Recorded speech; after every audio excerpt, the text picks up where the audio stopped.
Assalamualaikum warahmatullahi wabarakatuh. Perkenalkan, nama saya Intan Nur Aini dengan NPM 2340302013. Saya di sini akan menjelaskan sedikit tentang algoritma dan pemrograman.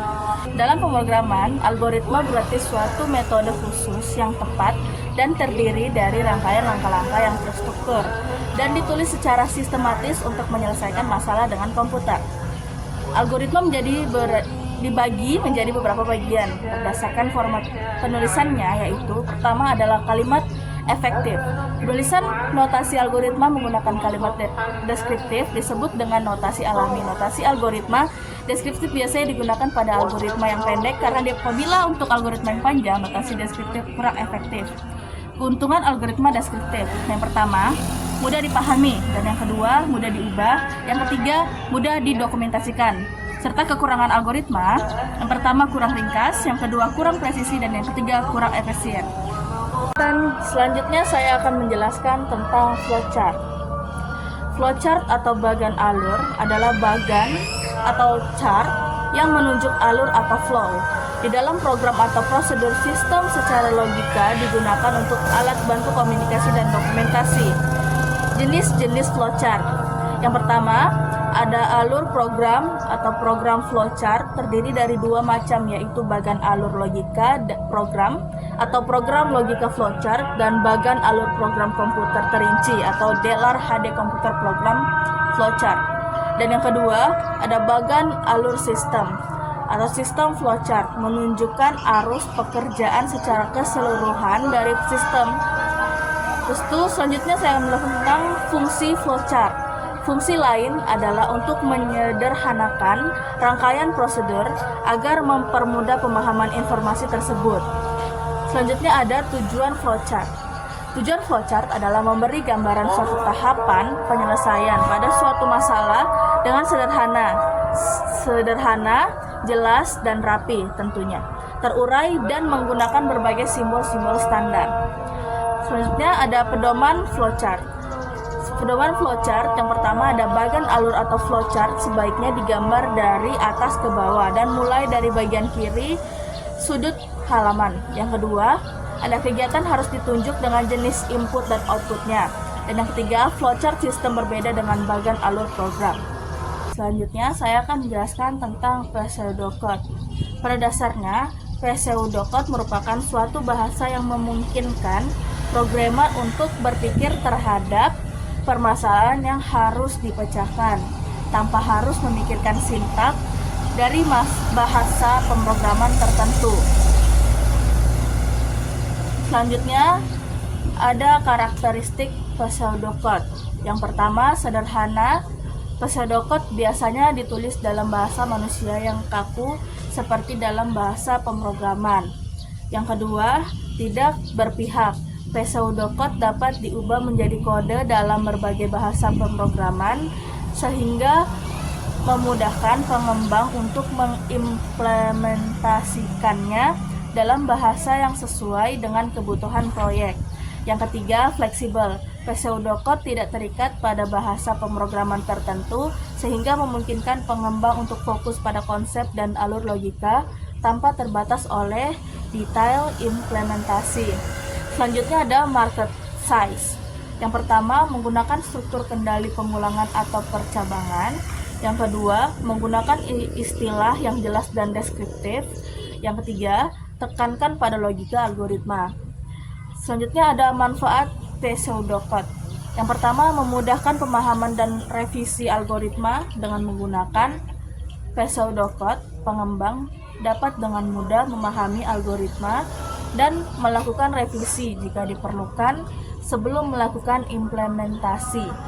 Yang kedua, memfasilitasi kolaborasi. Pseudocode memungkinkan tim pengembang untuk berkolaborasi dengan lebih efektif karena pseudocode dapat dipahami oleh semua anggota tim tanpa memerlukan pengetahuan yang mendalam tentang bahasa pemrograman tertentu.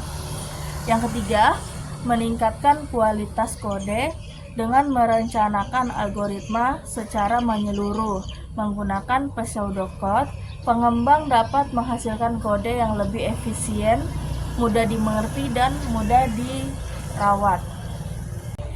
Selanjutnya, saya akan menjelaskan tentang pemrograman.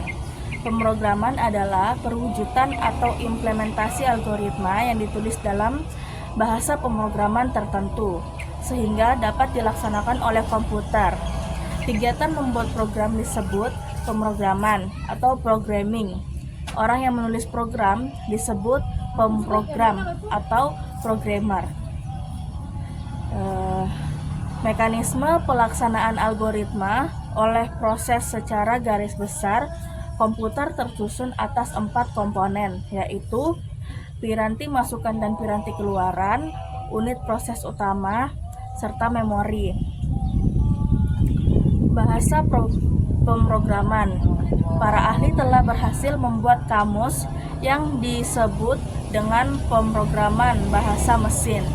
Kamus ini disebut compiler. Pada pemrograman dikenal sebagai bahasa pemrograman. Manusia berkomunikasi menggunakan kata atau karakter, sedangkan komputer dengan kode 0 dan 1. Untuk mempermudah manusia berkomunikasi dengan komputer, diciptakanlah bahasa pemrograman. Secara umum, bahasa pemrograman dibagi menjadi 4, yaitu pertama ada kamus rendah atau low level language, bahasa yang berorientas pada mesin, contohnya seperti bahasa mesin atau bahasa rakitan.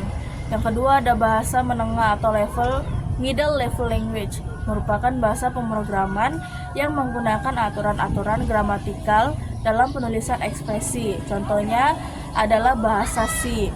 Yang ketiga ada bahasa arus tinggi atau high level language, merupakan bahasa pemrograman yang menggunakan aturan-aturan gramatikal dalam penulisan ekspresi, contohnya adalah bahasa Pascal dan Basic. Dan keempat ada bahasa berorientasi objek oriental programmer. Dengan bahasa orientasi objek, kita tidak perlu menuliskan secara detail semua pernyataan dan ekspresi seperti bahasa arus tinggi, contohnya Delphi, Visual, Basic, dan C++. Agar komputer memahami program yang disusun dengan bahasa pemrograman, maka dibutuhkan suatu penerjemah, yaitu interpreter dan compiler. Interpreter berasal dari kata to interpreter, yang berarti menerjemahkan atau mengumpulkan, merupakan penerjemah bahasa pemrograman yang menerjemahkan instruksi demi instruksi pada saat eksekusi program. Yang kedua ada compiler, berasal dari kata to compile, yang menyusun, menggunakan atau menghimpun. Compiler menggunakan penerjemah bahasa programan yang menerjemahkan instruksi dalam suatu kesatuan modul ke dalam bahasa mesin atau objek program. Tahapan pembuatan langkah-langkah dalam penyelesaian masalah dalam pemrograman dengan komputer adalah definisi masalah. Ada 4, yaitu kondisi awal, kondisi akhir, data lain yang tersedia, dan syarat atau kendala yang harus dipenuhi. Selanjutnya ada membuat algoritma dalam struktur. Cara menyelesaikan, jika masalah kompleks maka dibagi ke dalam modul-modul. Selanjutnya ada penulisan program. Program yang baik memiliki standar penilaian sebagai berikut. Pertama ada standar teknik pemecahan masalah. Yang kedua adalah mencari kesalahan. Yang ketiga ada standar penyusunan program. Baik, selanjutnya adalah input dan output. Input adalah meminta data yang diperlukan dari user.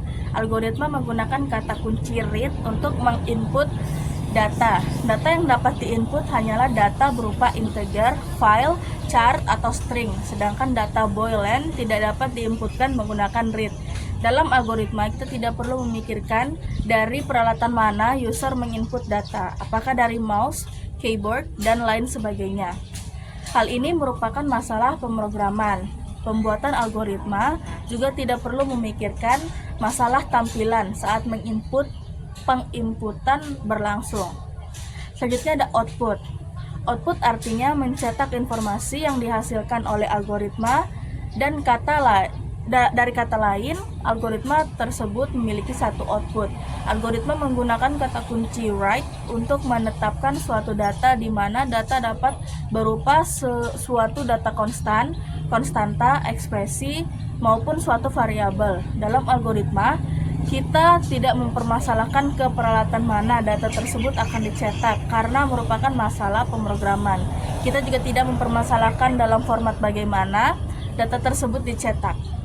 Baiklah, selanjutnya kita masuk ke materi tipe data. Tipe data adalah sebuah komponen dari komputer, data yang memberikan sinyal pada komputer. Terkait cara mengartikan data tersebut, tipe data digunakan untuk menentukan nilai suatu objek yang terdapat dalam sebuah sistem pemrograman. Atau lebih spesifik, tipe data ini merupakan tempat penyimpanan dari sebuah data yang dapat berisi nilai atau tipe tertentu. Selanjutnya ada macam-macam tipe data. Yang pertama adalah integer atau bilangan bulat. Jenis data ini merupakan nilai bilangan bulat yang terdiri atas integer positif, integral negatif, dan 0. Bilangan bulat adalah bilangan yang tidak mengandung pecahan desimal. Yang kedua ada real. Bilangan real adalah bilangan yang mengandung pecahan desimal yang merupakan tipe data bilangan. Bilangan pecahan. Semua bilangan yang mengandung data desimal tergolong dalam tipe ini. Tanda desimal yang dipakai adalah tanda titik, bukan tanda koma. Yang ketiga adalah char atau karakter. Karakter adalah tipe data yang digunakan untuk menyatakan satu angka, huruf, atau spesial karakter. Operasi yang dilakukan pada tipe char adalah operasi perbandingan. Yang keempat ada string. String adalah tipe data yang menyatakan rangkaian karakter, angka, atau simbol dan selalu diperlakukan sebagai teks. Karena itu, meski dalam keadaan berbentuk numerik sekalipun, tipe data string tidak bisa dipakai untuk operasi perhitungan matematis. Yang kelima ada boolean. Boolean adalah tipe data yang menyatakan true atau benar, atau false atau salah. Ada dua karakter dari tipe data, yaitu tipe dasar dan tipe bentukan. Tipe dasar adalah tipe data yang selalu tersedia pada setiap bahasa pemrograman, antara lain bilangan bulat, bilangan biasa, bilangan tetap, karakter, dan logik. Selanjutnya ada tipe bentukan. Adalah tipe yang dibentuk dari komponen tipe dasar, antara lain larik, rekaman, dan string. Selanjutnya saya akan menjelaskan tentang variabel. Variabel adalah suatu simbol atau nama yang digunakan untuk merepresentasikan suatu nilai atau data dalam program komputer. Variabel dapat menyimpan nilai-nilai yang dapat berubah selama cukup program berlangsung. Dengan variabel, programmer dapat mengakses, memanipulasi, dan mengelola data secara efisien dalam pemrograman komputer. Dalam pemberian nama, variabel juga memiliki aturan. Yang pertama, harus dimulai dengan abjad, tidak boleh dengan angka atau simbol. Yang kedua, tidak boleh ada spasi di antaranya. Yang ketiga, jangan menggunakan simbol-simbol yang bisa membingungkan seperti titik dua, titik koma, dan sebagainya. 4. Sebaiknya memiliki arti yang sesuai dengan elemen data. 5. Sebaiknya tidak terlalu panjang. Selanjutnya ada konsep variabel. Variabel memungkinkan programmer untuk menyimpan informasi yang dapat diubah atau dimanipulasi selama eksekusi program berlangsung. Dengan konsep variabel, programmer dapat mengakses, mengolah, dan menyimpan data secara efisien dalam sebuah program. Selanjutnya ada assignment statement. Assignment statement adalah pernyataan atau instruksi dalam pemrograman yang digunakan untuk memberikan nilai ke sebuah variabel statement. Variabel assignment statement terdiri dari sebuah variabel di sebelah kirinya dan suatu ekspresi di sebelah kanannya. Selanjutnya ada deklarasi variabel. Deklarasi variabel adalah langkah awal dalam penggunaan variabel dalam pemrograman. ini adalah proses untuk mendefinisikan variabel dan menentukan jenis data yang akan disimpan di dalamnya. Deklarasi variabel memberitahu komputer bahwa variabel tersebut akan digunakan dalam program sehingga komputer dapat mengalokasikan ruangan memori yang sesuai untuk menyimpan nilai variabel tersebut. Deklarasi variabel berguna untuk memberi informasi kepada komputer serta membantu programmer untuk berpikir secara jelas dan berencana. Selanjutnya, ada pentingnya penggunaan variabel dalam pemrograman. Yang pertama, ada organisasi data membuat kode lebih terstruktur dan mudah dipahami.